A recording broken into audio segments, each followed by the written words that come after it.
Shalom Bracha. This is Dr. Akiva Gamliel, Dean of Jewish Studies at B'nai Noach Torah Institute, LLC. Welcome to Time and Gematria. Dear one, we're in Parshat Devarim.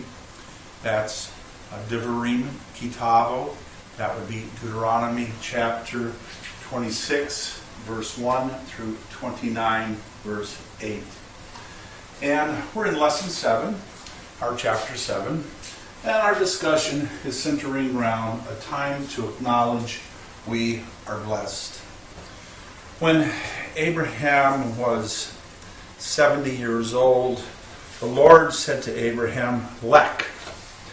And Abraham left his father, Terech, and he and Sarah and Lot and his servants traveled to the land of Eretz Canaan. And they were there for a while, and they observed the Genesis chapter 15, the division of the pieces. And then they returned to Haran. And then later the Lord says to them, "Lecha."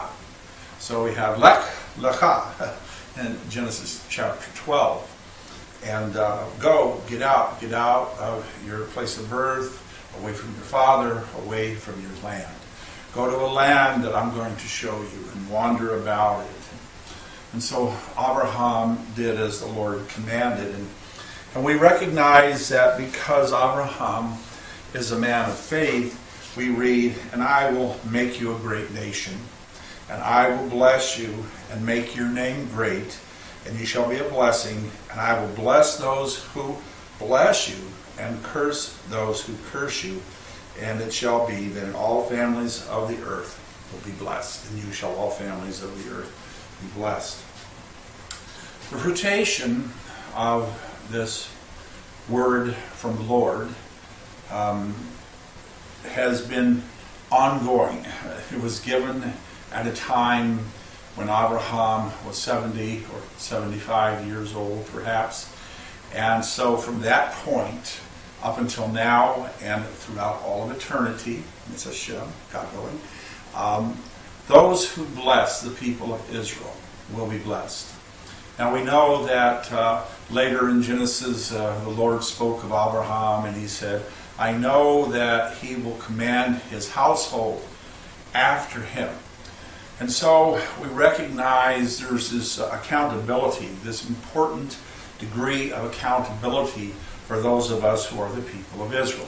God has taken us from out of Egypt and has separated us as a people, and we are to observe the 613 Mitzvot of The Torah, and in so doing we are separated from the world. Now, if we were to go back to lesson 5, chapter 5, in our discussion in Time and Gematria, we will remember that Moses was giving us a charge this day. And the charge was, when you go in and when you fight the battles, and after you've fought the battles, and after you've won, and after all of the land of Eretz Canaan is in your possession, after you have the land of Israel, then the farmer can go to his field. But that's after the land has been divided. So after the land has been divided, then the farmer can go to his field. Then the farmer can plant seeds and grow crops. And then you can harvest the crops and you can bring them forth at a appointed time. So this is what we talked about in chapter 5, in lesson 5. And so here we are again. We're 2 lessons down the road, or up the road. And we're kind of returning to the same discussion. Except we read in Deuteronomy 26:11, "You shall rejoice b'kol hatov," in all, or in everything that the Lord gives us. And so this is how we get our name, a time to acknowledge we are blessed. The Gematria of b'kol hatov is 74.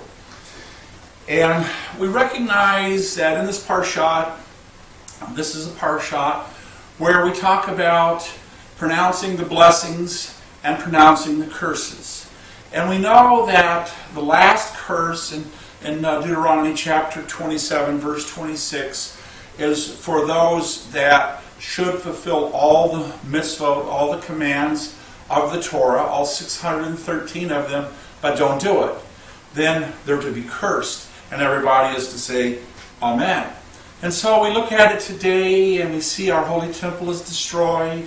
We look at it today and we wonder where are the Levim, the Kohanim. We don't know where they're all at, but we know where some are at.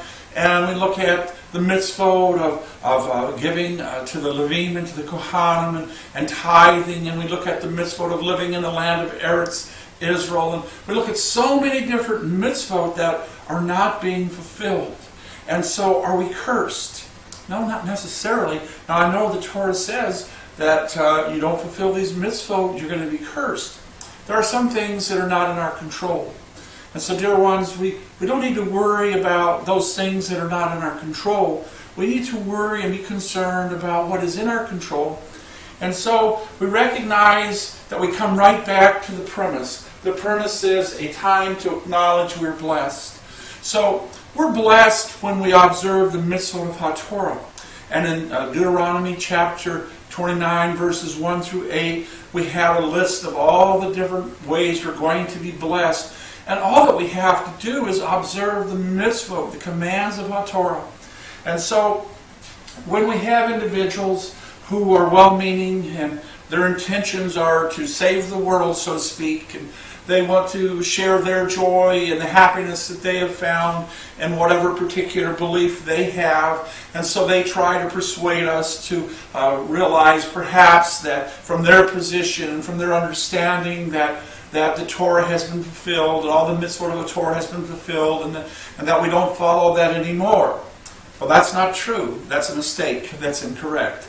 We actually, we who are the people of Israel, are required to follow this. Our blessings are based upon us following and observing the mitzvot of the Torah.